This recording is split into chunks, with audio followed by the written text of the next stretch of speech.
बहुत स्वागत है आप सभी का। आपके साथ मैं हूं सोनल और आप देख रहे हैं हमारा खास कार्यक्रम जिसका नाम है खास मुलाकात। और खास मुलाकात में आज बेहद खास मेहमान हमारे साथ स्टूडियो में मौजूद हैं। जैसे कि आप मेरे साथ देख भी रहे हैं, डॉक्टर कीर्ति सिसोदिया जी इस वक्त हमारे साथ मौजूद हैं, जो कि यदि हम वर्तमान की बात करेंगे तो कंटेंट क्रिएटर और ख़ास तौर पर अनस्क्रिप्टेड जिंदगी विद कीर्ति के साथ इस वक्त आप सबके बीच में हैं। बहुत सारे लोगों ने इन्हें देखा भी होगा जाहिर तौर पर पॉडकास्ट करते हुए, और जाहिर तौर पर जब हम छत्तीसगढ़ की बात करते हैं डॉक्टर कीर्ति सिसोदिया जी को कौन नहीं जानता है।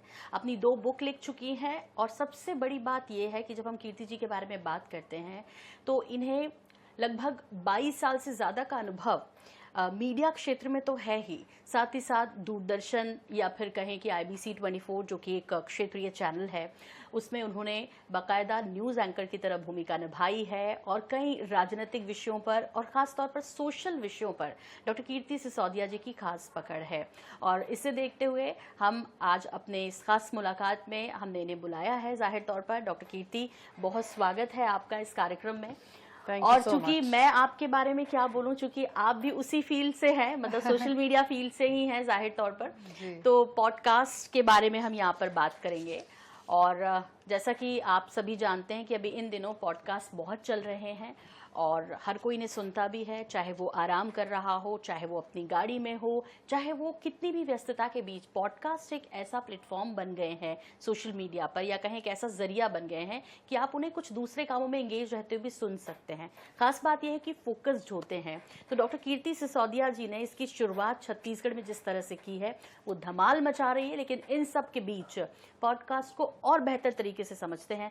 डॉक्टर कीर्ति, एक बार फिर से स्वागत। और पॉडकास्ट, इतने सारे इंटरव्यूज आपने लिए हैं लोगों के, आज मैं आपका ले रही हूँ लेकिन आपसे समझना ये है कि आपने जब इंटरव्यूज लिए, मतलब जो एक बेसिक फॉर्मेट होता है इंटरव्यू का, वो और पॉडकास्ट, इसमें क्या डिफरेंस है?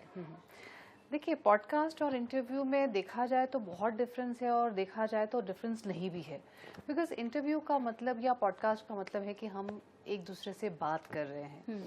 और अगर हम इंटरव्यू में देखा जाए तो एक फॉर्मल इंटरव्यू भी हो सकता है कि कोई एक पर्टिकुलर फॉर्मल सब्जेक्ट है, चाहे कोई वो नीति हो गई, चाहे वो पॉलिटिशियंस हैं, ये एक स्पेसिफिक टॉपिक है जिसके ऊपर हम डिस्कशन कर रहे हैं और उसके बारे में जान रहे हैं, और पर्सन बेस्ड भी हो सकता है।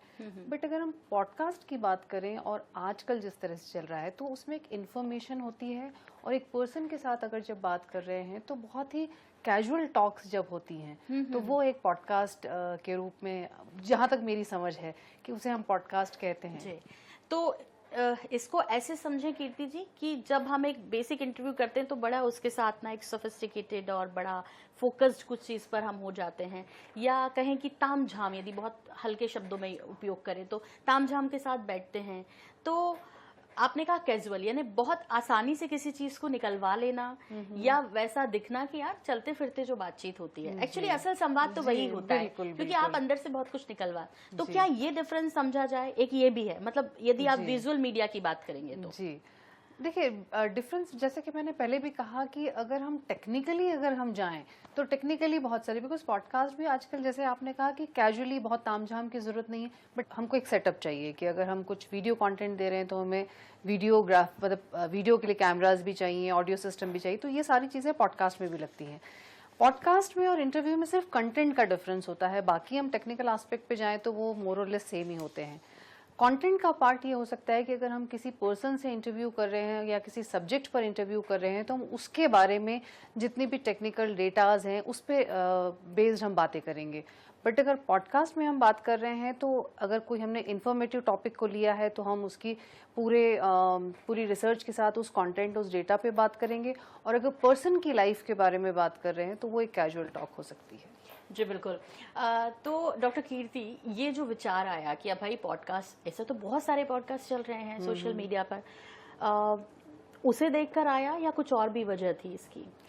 उसकी वजह मैं कहूँ सोनल जी तो बहुत अलग थी, बिकॉज मुझे बचपन से कहानियाँ बहुत पसंद हैं। और जैसा कि हम जानते हैं कि ज़िंदगी में हर एक व्यक्ति की अपनी अपनी एक कहानी होती है और बहुत ही इंटरेस्टिंग कहानी होती है।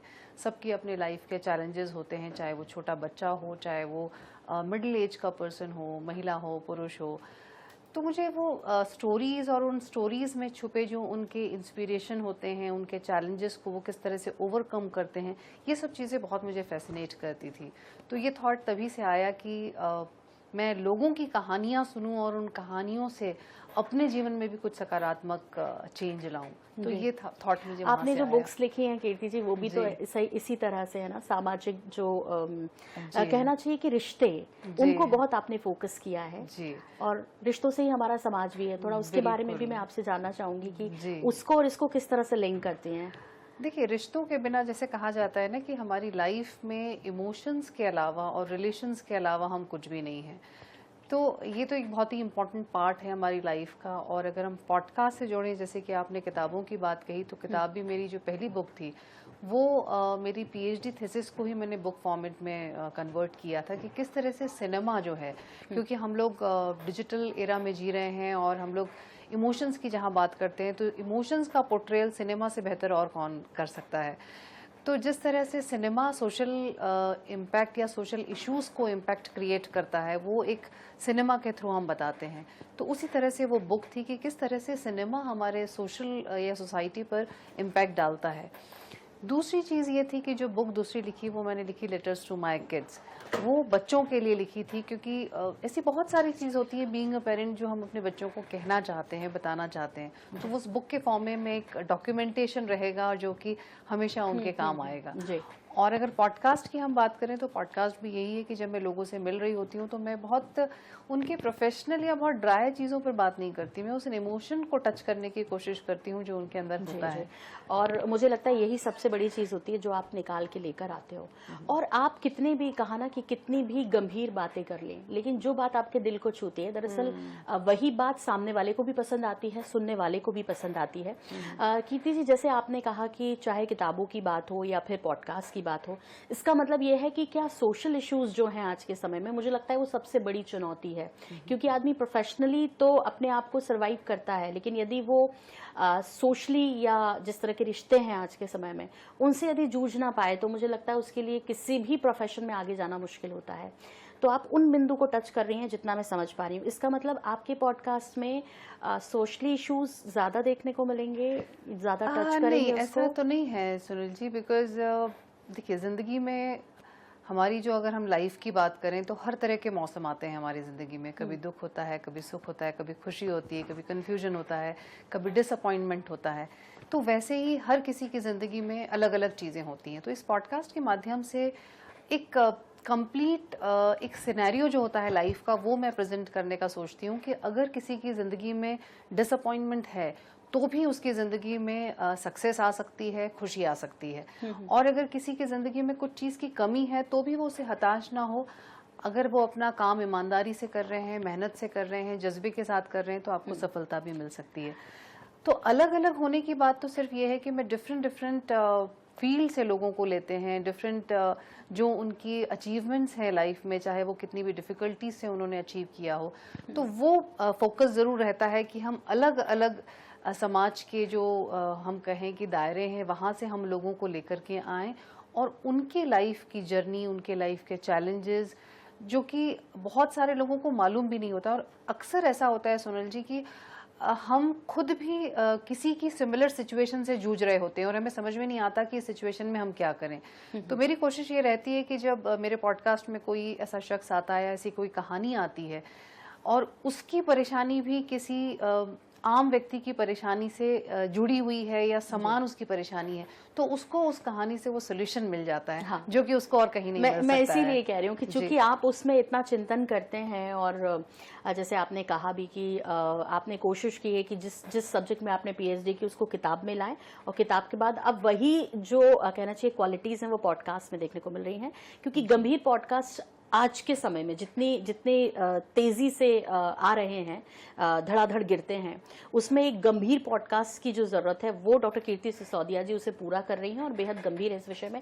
डॉक्टर कीर्ति, अभी कितने पॉडकास्ट लगभग आपने किए हैं और उसमें आपको सबसे अच्छे सब्जेक्ट्स कौन से, मतलब एक पॉलिटिकल है, एक करंट इश्यूज हैं, एक सोशल तो है ही जिस पर हम बात कर रहे हैं, आपको मज़ा किस तरह के इंटरव्यूज़ में आ रहा है अभी?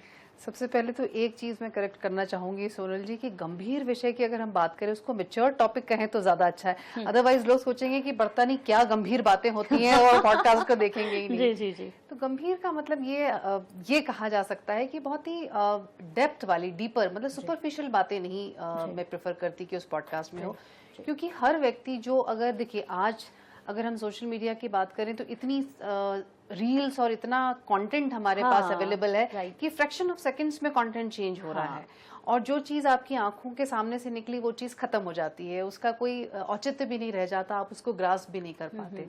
तो कोशिश ये होती है कि ऐसा कंटेंट दिया जाए जो कि सोसाइटी में भी कुछ वैल्यू ऐड करे, और कोई पर्सन अगर अपना टाइम और एनर्जी दे रहा है आपके पॉडकास्ट को देखने के लिए, बिकॉज आज की तारीख में ये सबसे इम्पोर्टेंट चीज है कि अगर कोई व्यक्ति आपको समय दे रहा है तो आप उसके समय की कद्र भी करें। तो ये मेरी कोशिश है कि अगर कोई व्यक्ति 10 मिनट भी मेरा पॉडकास्ट को देख रहा है तो उसकी लाइफ में कुछ वैल्यू ऐड हो। तो ये एक मोटिव है और इस तरीके की कोशिश रहती है, और हम लोग हर तरह के कंटेंट को टच करते हैं। आपने ये पूछा कि जो अभी तक मैंने ऑलमोस्ट 66 या 67 एपिसोड्स हो चुके हैं, और इस प्रोग्राम का नाम भी हमने अनस्क्रिप्टेड जिंदगी विद कीर्ति रखा है, क्योंकि जिंदगी में कहा जरूर जाता है कि सब कुछ ऊपर से लिख करके आता है, लेकिन I am a firm believer कि अगर हम चाहें तो हमारी कोशिश और हमारी कंसिस्टेंसी और हमारे जज्बे के साथ अपने लिखे हुए को भी हम बदल सकते हैं। और ये अनस्क्रिप्टेड जो आपने लिखा है, वाकई में दर्शकों आप भी ये समझते हैं कि हमें पता नहीं अगले पल क्या होने वाला है, भले ही ईश्वर ने सब लिख कर दिया है, लेकिन हमें सिर्फ ये पता है कि वो लिखा है, ऐसा होना है, लेकिन क्या होना है उसकी जानकारी नहीं है। इसलिए अनस्क्रिप्टेड जो नाम है ना, वाकई वो सीधे टच करता है, हमारे दिल को छूता है, हमारी सबकी जिंदगियों को छूता है। और जाहिर तौर पर फॉर्मेट तो प्रेजेंटेशन के बहुत सारे बदले। आपने कई सारे पॉडकास्ट देखे होंगे कीर्ति जी, मैं आपसे पूछना चाहती हूँ कि इस वक्त जो सोशल मीडिया पर कंटेंट है पॉडकास्ट का, उसमें सबसे ज्यादा किस तरह के विषयों पर फोकस्ड है लोग? देखिए, बहुत अलग अलग तरह के विषय पॉडकास्ट में लिए जा रहे हैं, और बेसिक जो मेरा मानना है ये होता है कि जो भी पॉडकास्टर है उसका एम क्या है वो बहुत इंपॉर्टेंट है। क्या उसका एम सिर्फ अपने चैनल के लिए सब्सक्राइबर्स को बढ़ाना है, अपने पॉडकास्ट के व्यूअर्स को बढ़ाना है, या एक्चुअली जेन्युइनली वो समाज में कुछ वैल्यू ऐड करना चाहता है in terms of information, in terms of quality content. Because being a social media person और अ कंटेंट क्रिएटर, आपकी सोशल रिस्पॉन्सिबिलिटी बनती है कि आप समाज को क्या दे रहे हैं। आप सिर्फ अपना फायदा ना देखें, और देखिए अगर आप अच्छा कंटेंट दे रहे हैं और कांस्टेंट आप पॉजिटिव और ईमानदारी के साथ अपना एफर्ट कर रहे हैं तो वो लोगों को पसंद भी आएगा। बिकॉज आज हम देखते हैं, और अभी रिसेंटली एक पॉडकास्टर का एक जो एपिसोड हुआ है कि जिस तरह की भाषा का उन्होंने प्रयोग किया है। सो हमेशा ये मानना मेरा रहता है कि being a social media person और अ सोशल कंटेंट क्रिएटर, आप ऐसा कंटेंट दे रहे हैं जिसको एक 10 साल का बच्चा भी देख रहा है, एक 40 साल का पुरुष भी देख रहा है, एक 60 साल की महिला भी देख रही है। तो आप ऐसा कंटेंट दें। ठीक है, वो कंटेंट हो सकता है आपका कंटेंट 10 साल के बच्चे के लिए ना हो, लेकिन एटलीस्ट अगर वो देख रहा है तो कहीं ना कहीं उसकी मेमोरी में वो इम्प्रिंट हो रही है चीजें, और वो लाइफ में उसको पॉजिटिवली इम्पैक्ट करेगा। तो मुझे लगता है कि आजकल जिस तरह के भी कंटेंट चल रहे हैं, तो सिर्फ अपनी टीआरपी या अपने सब्सक्राइबर्स या अपने व्यूअर्स को बढ़ाने के पीछे ना दौड़ें। बीइंग अ कंटेंट क्रिएटर, आपकी जो सोशल रिस्पॉन्सिबिलिटी है उसके साथ आप अच्छे सब्जेक्ट्स को लेकर आएं, ऐसे टॉपिक्स लाएं जिसके बारे में जो इन्फॉर्मेशन कुछ हो। जैसे कुछ पॉडकास्ट मैंने देखे कि वो काफी हिस्टोरिकल इंसिडेंसेस के बारे में भी वो लोग डिस्कस करते हैं। तो आई थिंक वो बहुत ही अच्छी चीज है कि बिकॉज बहुत सारे लोगों को पढ़ने का शौक नहीं होता है, बुक्स नहीं पढ़ सकते हैं।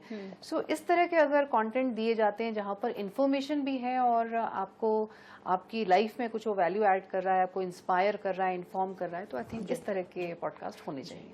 समाज के प्रति एक नैतिक जिम्मेदारी एक पॉडकास्टर की क्या होनी चाहिए, वो तो डॉक्टर कीर्ति सिसोदिया जी बहुत अच्छे से समझा ही रही हैं और वो उसे फॉलो करते हुए आगे बढ़ रही हैं। लेकिन तैयारी, किसी भी विषय पर तैयारी, कितना समय लगता है डॉक्टर कीर्ति? और जो नए बच्चे आना चाहते हैं या जो आपके पॉडकास्ट को देख के चाहते हैं कि वो भी इस तरह का कुछ कंटेंट लेकर आएँ, तो क्या तैयारी करनी पड़ती है? आप कितने दिन पहले इसकी तैयारी करती हैं? आपके गेस्ट को के सिलेक्शन के साथ विषय और इसके साथ साथ क्या क्या तैयारियां लगती है एक पॉडकास्ट के लिए? बहुत ही आपने अच्छा सवाल पूछा है, बिकॉज जब एक पॉडकास्ट पूरा बन जाता है और चूंकि आप भी इस फील्ड में हैं और आप समझ सकती हैं कि कैमरे के सामने जो चीज़ दिखती है उसके पीछे कितनी मेहनत होती है और कितने लोगों की मेहनत होती है, बिकॉज एक सिंगल पर्सन कुछ नहीं कर सकता, एक टीम एफर्ट होता है। सो जैसा आपने कहा कि एक पॉडकास्ट के लिए ऑलमोस्ट उस 30 मिनट के पॉडकास्ट के लिए कम से कम 8 से 10 दिन की तैयारी पूरी लगती है। और जब एक बार टॉपिक सिलेक्ट होता है, हमारी टीम सब एक साथ हम लोग बैठते हैं और लगता है कि इस पर्टिकुलर टॉपिक पर लोगों को जानकारी होनी चाहिए, तो उस हिसाब से हम टॉपिक का सिलेक्शन करते हैं और उस टॉपिक पर कौन व्यक्ति की कितनी पकड़ है, कितने अच्छे से उस टॉपिक के साथ वो जस्टिस कर पाएंगे, फिर हम इस तरह से गेस्ट का सिलेक्शन करते हैं। फिर गेस्ट के सिलेक्शन के बाद जो टॉपिक होता है उसकी पूरी रिसर्च होती है और फिर एक कॉन्वर्सेशन तैयार होता है और बाकी फिर टीम एफर्ट के सामने साथ आपके सामने जो आता है वो आता है। जी डॉक्टर कीर्ति, हर किसी के मन में ये सवाल है कि भाई आपका प्रोग्राम का नाम तो ठीक है कि अनस्क्रिप्टेड जिंदगी विद कीर्ति, लेकिन जब आप तैयार करते हैं क्वेश्चंस जाहिर तौर पे, तो जो गेस्ट आपके सामने है वो हर कोई पूछता है भाई मुझसे सवाल क्या पूछे जाएंगे या मुझे भिजवा दो। आपके साथ ऐसा होता है या आप बोलती है नहीं ये सरप्राइज है? यूजुअली आई मस्ट से कि आई एम लकी कि अभी तक जितने गेस्ट आए हैं मैक्सिमम गेस्ट ने कभी इस क्वेश्चंस के लिए नहीं उन्होंने बोला कि हमें क्वेश्चन दें, बिकॉज ये फॉर्मेट ही ऐसा है कि आप जब तक कैजुअल बात नहीं करेंगे, बिकॉज अगर एक आपको क्वेश्चंस की लिस्ट दे दी जाएगी तो फिर थोड़ा सा वो टाइप्ड हो जाता है कि आप क्वेश्चन के आंसर को प्रिपेयर करके आ रहे हैं, तो वो जो एक कनेक्ट होता है और जो लाइवलीनेस और स्पॉन्टेनियस जो एक रिएक्शन होता है वो नहीं मिल पाता है। सो प्रेफर हम लोग यही करते हैं कि हम लोग क्वेश्चंस नहीं देते हैं। और आई मस्ट से कि आई एम लकी कि आज तक 67 एपिसोड्स हो चुके हैं और किसी भी गेस्ट ने ये डिमांड नहीं की कि हमें क्वेश्चंस पहले से दिए जाएं, तो आई थिंक इसीलिए वो बहुत ही स्मूथ और नेचुरल वे में सारे पॉडकास्ट और सारे एपिसोड्स हुए हैं। ठीक है, चूंकि हमें इसे लाइव भी बनाना है और इसे हमें इंटरेस्टिंग भी बनाना है और जब तक कोई सस्पेंस नहीं होता है तब तक मजा नहीं आता। डॉक्टर कीर्ति, 2 सवाल है, समय जो है अब मुझसे कह रहा है कि हो चुका है आपका पूरा मतलब कार्यक्रम का, तो मैं आपसे 2 सवाल फटाफट करना चाहती हूँ। और वो ये कि पहले तो ये बताइए कि कुछ लोग, जैसे आपने कहा कि भाई हमें उनकी कुंडली खंगालनी पड़ती है ना, यदि हम किसी के बारे में बात करें, कुछ निजी क्वेश्चंस या कुछ ऐसे चीजें जो आपको लगता है कि आपके पॉडकास्ट को जो है बूम ला कर देंगे एकदम, वो है, लेकिन वो चाहते हैं कि इस सवाल का जवाब वो ना दें या वो ना पूछा जाए, इस सिचुएशन में कभी फंसी है डॉक्टर कीर्ति? सोनल जी, सबसे पहले तो मैं आपसे ये कहना चाहूँगी कि मेरा जो मोटिव है इस पॉडकास्ट को शुरू करने का या लोगों से बात करने का, ये बिल्कुल भी नहीं रहता है कि मैं कोई सस्पेंस क्रिएट करूँ, मैं वायरल हो जाऊँ, मैं बूम क्रिएट करूँ या जो सनसनी फैला दूँ और लोग मेरे एपिसोड को देखें, मैं कोई ऐसी बात करूँ, ये बिल्कुल नहीं होता है। Because being a person, being a human, अगर आप किसी दूसरे व्यक्ति की जिंदगी की कहानी को टच कर रहे हैं तो आपको बहुत ही सेंसिटिव होना पड़ेगा और उस सेंसिटिविटी के साथ और बहुत ही नेचुरल वे में बात करनी पड़ेगी, तभी वो चीज़ दूसरे के दिलों तक पहुंचेगी।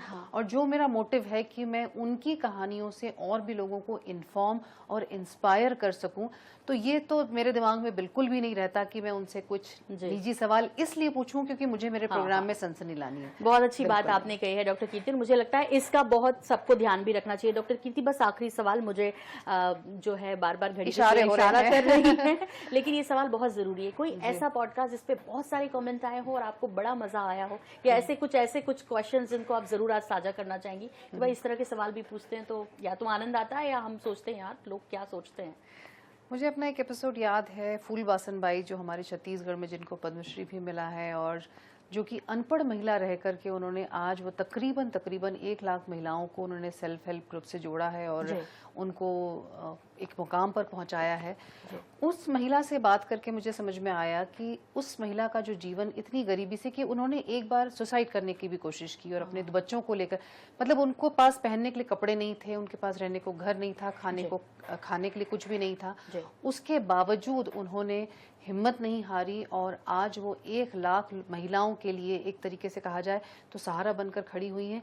इतनी ज़बरदस्त महिला के साथ इंटरव्यू करते वक्त, और वो आज भी, उनकी जर्नी को 25 से 30 या 35 40 साल हो गए हैं, लेकिन आज भी जब वो याद करती है तो उनकी आंखों में वो नमी और वो जो खुशी देखने को मिलती है, तो वो मुझे बहुत इंस्पायर किया कि हम लोग, हमारे पास सब कुछ है लेकिन हम लोग फिर भी क्रिप करते हैं। और वो महिला, तो मेरी कोशिश ये थी कि मैं इंस्पायर करूं लेकिन मैं उनसे इंस्पायर हूँ। बहुत अच्छी बात आपने कही और कीर्ति जी से जो लोग इंस्पायर हैं उनको ये इंटरव्यू जरूर देखना चाहिए, पॉडकास्ट जरूर देखना चाहिए। खासतौर पर महिलाएं कितनी भी अपने आप को स्ट्रांग बनाने की बात करें, लेकिन बाय हार्ट वो बहुत सॉफ्ट होती है। इमोशंस, प्रकृति जो है ना, पुरुष और महिला को अलग अलग बनाया है, ये आपको मानना होगा। आप कितना भी कहें कि हम उनकी बराबरी कर सकते हैं, कुछ क्वालिटीज के साथ आप उनसे बहुत बेहतर कर सकते हो। डॉक्टर कीर्ति इसका उदाहरण है, जो न सिर्फ अपनी फैमिली को लेकर चल रही हैं, उन्होंने अपनी पढ़ाई तो पीएचडी से आगे, वो ऑथर भी हैं चूंकि कुछ बुक्स की, पॉडकास्ट भी कर रहे हैं, यूट्यूब चैनल भी देखती हैं और तमाम तरह की चीज़ों के बीच अपने आप को मेंटेन करके रखा है। हमेशा एक स्माइल वाला चेहरा उनका रहता है, बहुत पॉजिटिव है। यही सबसे ज़रूरत है